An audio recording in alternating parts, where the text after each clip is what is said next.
Good morning and welcome back. You are most welcome in our New Year's first class. Today we are going to discuss about a closer look Bengal.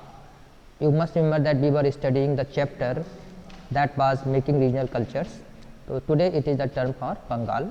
Closer look means होता है बहुत ध्यान से देखना, करीब से देखना बंगाल में क्या हुआ था. The growth of a regional language, सबसे पहले कि बंगाल में एक रीजनल लैंग्वेज की ग्रोथ हुई थी, डेवलपमेंट हुआ था. As we saw at the outset, we often tend to identify regions in terms of the language spoken by the people. हम देखा कि हम अधिकतर लोगों को इस क्षेत्रों को एरियाज को उनकी लैंग्वेज के नाम से जानते हैं. So we assume that people in Bengal always spoke Bengali, इसलिए हम ये मान के चलते हैं कि बंगाल के लोग हमेशा बंगाली बोलते होंगे. However what is interesting is that while Bengali is now recognised as a language derived from Sanskrit, early Sanskrit texts mid first millennium BC suggest that the people of Bengal did not speak Sanskrit languages. आज ये निकल के आ रहा है कि जो बंगाली भाषा है वो संस्कृत से ड्राइव हुई है, यानी संस्कृत से उत्पन्न हुई है. लेकिन जब हम बहुत पहले जाते हैं, मिड फर्स्ट मिलेनियम BC में जाते हैं, तो पता चलता है कि बंगाल के लोग संस्कृत भी नहीं बोलते थे. इसका मतलब कि languages also change. How then did the new language emerge, तो फिर ये नई भाषा कहाँ से आई? From the 4th-3rd centuries BCE, commercial ties began to develop between Bengal and Magad, that is South Bihar, which may have led to the growing influence of Sanskrit. तो ऐसा माना जाता है कि 4th और 3rd सेंचुरीज के बीच में जो इनके मगध से, साउथ बिहार से ट्रेडिशनल टाई अप और ट्रेड व्यापार के लिए हुए थे, तो वहाँ के लोगों से इनमें ये नई भाषा का डेवलपमेंट हुआ होगा. संस्कृत वहाँ पर उस तरह से पहुँची कि यहाँ के व्यापारी लोग वहाँ पर उसको लेके गए.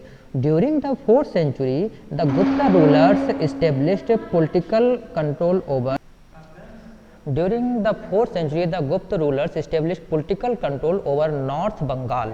फिर क्या हुआ कि नॉर्थ बंगाल पे गुप्त रूलर्स ने अपना पॉलिटिकल कंट्रोल कर लिया. And began to settle Brahmans in the area, और इस एरिया में उन्होंने ब्राह्मण्स को सेटल करना शुरू कर दिया. Thus the linguistic and cultural influence from the mid Ganga valley became stronger, और इस तरीके से मिड गंगा वैली का स्ट्रक्चर जो इन्फ्लुएंस था बहुत ही स्ट्रॉन्ग होता चला गया. In the 7th century the Chinese traveller Xuanzang observed that languages related to Sanskrit were in use all over Bengal. और फिर चाइनीज़ ट्रैवलर जुआनजोंग ने, जिसको हिंदी में ह्वेनसांग कहते हैं, उसने बताया कि बंगाल में संस्कृत का इफेक्ट जो था वो बहुत ही ज़्यादा फैल चुका था. From the 8th century Bengal became the centre of a regional kingdom under the Palas, और फिर 8th सेंचुरी से ये पाल राजाओं का सेंटर बन गया. Between the 14th and 16th centuries Bengal was ruled by sultans who were independent of the rulers in Delhi. फिर दिल्ली के से इंडिपेंडेंट सुल्तान का रूल यहाँ पर हो गया. In 1586 when Akbar conquered Bengal, 1586 में अकबर ने बंगाल को कॉन्कर कर लिया. It formed the nucleus of the Bengal suba, और तो ये बंगाल सूबा का न्यूक्लियस में सेंटर हो गया. While Persian was the language of administration, Bengali developed as a regional language. जो गवर्नमेंट लैंग्वेज थी, ऑफिशियल लैंग्वेज थी, एडमिनिस्ट्रेशन लैंग्वेज थी, that was Persian, but Bengali became the regional language, क्षेत्रीय भाषा बन गई थी. In fact by 15th century the Bengali group of dialects came to be united by a common literary language based on the spoken English of the western part of the region. और इसके बाद में यहाँ पर एक नई भाषा बंगाली जो है वो डेवलप होकर फिर डायलैक्ट्स, इसमें बुक्स और लिटरेचर को लिखा गया. 10 although Bengali is derived from Sanskrit, हालांकि बंगाली संस्कृत से डेवलप हुई है. It passed through several stages of evolution. Evolution means होता है डेवलपमेंट या विकास, लेकिन इसका बहुत सारे स्टेजेस ने डेवलपमेंट के देखे हैं. Also a wide range of non Sanskrit words derived from a variety of sources including the tribal languages. Persian and European languages have become part of modern Bengal. तो मॉडर्न बंगाल में पुराने के अलावा नई भाषाएं बहुत सारी हैं, उर्दू है, पर्शियन है, और डिफरेंट लैंग्वेजेज इसमें मिक्स होती चली गई हैं, जिनके वर्ड्स हमको इसमें मिलते हैं. अर्ली बंगाली लिटरेचर में be divided into 2 categories. Early Bengali literature को 2 कैटेगरी डिवाइड किया गया है. वन इंडेटेड टू संस्कृत, एक जो संस्कृत को इंडेटेड है, and the other independent of it, दूसरा संस्कृत से फ्री है। The first includes translations of the Sanskrit epics, first में संस्कृत इपिक के ट्रांसलेशन है। The Mangal Kavyas literally auspicious poems dealing with local deities and bhakti literature such as the biographies of Chaitanya Dev, the leader of the Vaishnav bhakti movement, Vaishnav bhakti movement के leader चैतन्य देव और दूसरे जितने भी literature और जो पोएट्स हुए भक्त हुए उनके पोएम्स को इसमें उन्हें जगह दी हुई है। The second include Nath literature such as the songs of Manyamati and Mainamati and Gopi Chandra, stories concerning the worship of Dharma Thakur and fairy tales, folk tales and ballads. तो जितनी भी वहाँ के साहित्य है, लिटरेचर है, खासतौर से मैनामती हैं, गोपी चंद्र हैं और वर्शिप ऑफ धर्म ठाकुर और फेरी टेल्स, इन सभी को उसमें जगह दी गई है।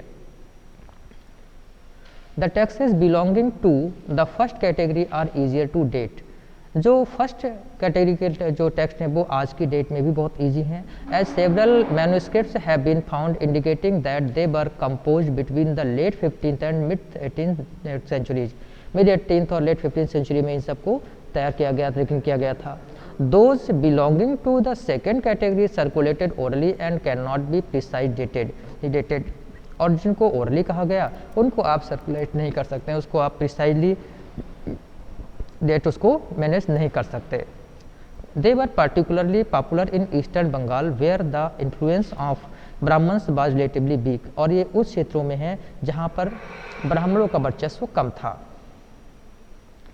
Now pirs and temples, from the 16th century people began to migrate in large numbers from the less fertile western Bengal to the forested and marshy areas of southern Bengal। 16th century से लोग बंगाल के कम उपजाऊ क्षेत्रों से उपजाऊ क्षेत्रों की तरफ भागना शुरू हो गए। एज दे मूव्ड ईस्ट पर, जब वो पूरब की तरफ गए, they cleared forest and brought the land under rice cultivation, तो वहाँ उन्होंने जब इनको तैयार करके राइस कल्टीवेशन शुरू किया। Gradually local communities of fisher folk and shifting cultivators of in tribals merge with the new communities of peasants. अब धीरे धीरे जो लोकल कम्युनिटी जैसे कि फिशर फोक मछुआरे थे, शिफ्टिंग कल्टीवेटर्स थे और जो अक्सर ट्राइबल्स थे, वो नए जो पीजेंट्स थे उनके साथ में मर्ज हो गए, उनमें घुल मिल गए। This coincided with the establishment of Mughal control over Bengal with their capital in the heart of the eastern delta and at Dhaka, और फिर ढाका में मुगल एम्पायर, मुगल इन्फ्लुएंस को इन्होंने अच्छी तरीके से इस्टेब्लिश कर दिया। Officials and functionaries received land and often set up mosques that served as centres for religious transformation in these areas. Officials ने यहाँ पर जो है फंक्शनरीज ने को लैंड मिलती थी, मस्जिदें बनती थी और वो जो है रिलीजियस ट्रांसफॉर्मेशन के सेंटर्स बन गए थे। The early settlers sought some order and assurance in the unstable conditions of the new settlements. जो अर्ली सेटलर्स थे उनको इस नई परिस्थितियों में काफ़ी कुछ मुसीबतों का और परेशानियों का सामना करना पड़ा। These were provided by community leaders who also functioned as teachers and educators and were sometimes ascribed with supernatural powers। और यहाँ पे कुछ ऐसे लोग थे जो कि बहुत ही कम्युनिटी लीडर्स थे और बहुत ही ताकतवर, और कई बार कहा जाता है इनमें सुपर नेचुरल पावर्स हैं। People preferred to them with affection and respect as pirs. लोग उनको बहुत ही सम्मान देते थे और उनको पीर कहते थे।